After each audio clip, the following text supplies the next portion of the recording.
What is the sugar diet that's taken the internet by storm? And is it viable? Can you actually lose body fat by just eating straight sugar? What's up guys, I'm Kyle, also known as the Panda Man. Today's video, we're gonna go over the sugar diet versus fasting.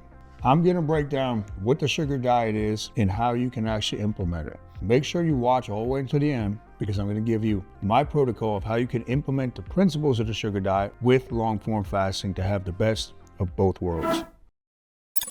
About 8 weeks ago, my buddy Mark Bell started experimenting with something called the sugar diet. It's exactly like it sounds. You're consuming a lot of sugar, you're keeping protein low, you're keeping fat low. It sounds crazy when you first hear that. Basically the opposite end of the spectrum than the carnivore diet, which is all meat.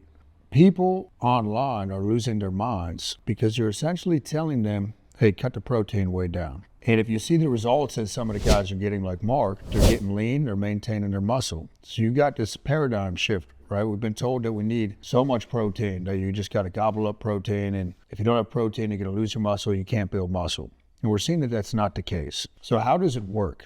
Really, there's a hormone called FGF21. It's produced by the liver. Things that will inhibit this FGF21, protein intake and dietary fat. Now, why would you want FGF21 to be elevated? It's going to boost your metabolic rate, which is part of the beauty of the sugar diet is you can eat a lot of volume. You basically can't out-eat it, which is very similar to what I've been doing with the Panda diet and long-form fasting over the years. People don't know that your metabolic rate can go up or down 40%. Most of us have experienced that coming down because we've done diets, we're doing caloric cuts, we're cutting out carbohydrates, all this nonsense that's not functional or sustainable. You want to get your metabolic rate to go up. So when you diet and you're trying to cut fat, you don't run low on energy. Plus, eating a lot is fun. Now, when you introduce protein into the sugar diet, you're essentially shutting off the FGF21 production, severely downgrading it. Same thing with dietary fat. So this protocol, although it seems really cool, I believe for a lot of people, it's going to be very hard to carry out.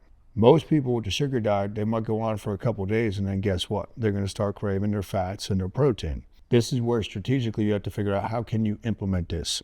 What Mark's been doing is implementing it for a few days at a time. Things like fruit juice, honey. You can do candy if it's fat-free, so you got to be careful of which candy you're selecting because a lot of candies are loaded with fat.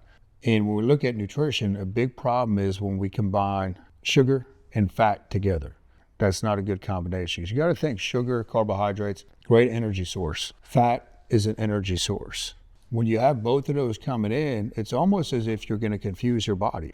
Now, dietary fat, out of all the macronutrients, protein, carbs, fat, when you eat that, it's very easily converted into body fat.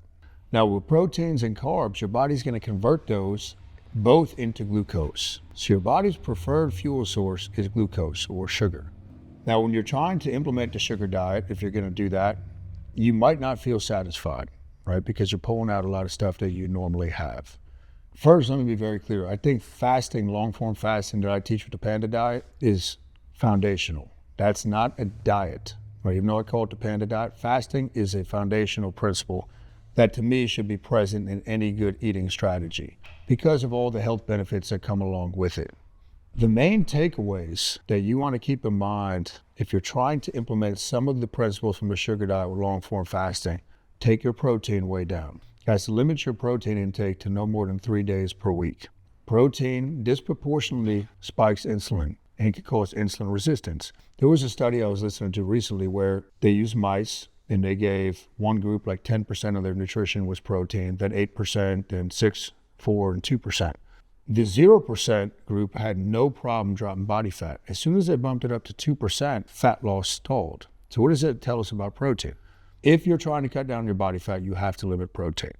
Protein is anabolic, just like insulin is anabolic. With fasting, we're trying to limit insulin output. So when we limit protein in the scope of fasting and implementing the principles of the sugar diet, that is a great thing.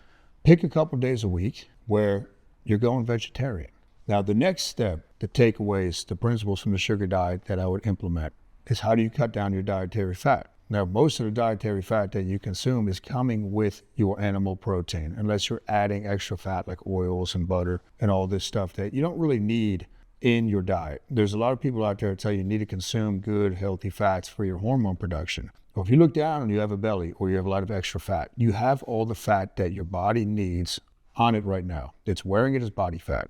A lot of times this fat or the nutrients is trapped inside the fat cell because you're constantly spiking insulin, which is why I say if you're going to do long form fasting or the sugar diet, I would still opt for long form fasting because you're limiting insulin response. Now they're saying that doing the sugar diet is going to improve your insulin sensitivity, and I believe that could be so, but not nearly as much as if you're doing long form fasting where you're only hitting that insulin button 5 times a week, 6 times a week. So keep that in mind. So this is how you can blend the two. Vegetarian based, keep your fat intake low. Do that a couple days a week. Hit that with a long fast, like a 48-hour fast, and then OMAD. And this is how you can get the maximum benefit of both. Remember, FGF21 is what we're really trying to stimulate. Fasting does that. Straight sugar does that. Another reason why, when you're following my protocols, you start with fruit. Start with a huge bowl of fruit, stimulate the liver to produce this hormone right out the gate, and then you can have the best of both worlds. Now, I'll tell you, I did try last week implementing the sugar diet, and I did not feel good the next morning, right? It was basically simple sugars. I ate until I was full, so it was a lot of food. Something felt off, whether my blood sugar was too high or too low. So there's probably some type of adaptation that has to happen. And I don't believe you need to cut out starches because that's taking it to another extreme. Again, what can you do long term? What can you theoretically do forever? You take principles of what's worked. That's how I created the Panda diet. What worked for me in the past? What did I enjoy doing? What was sustainable? And you cherry picked. You don't have to go 100% with it.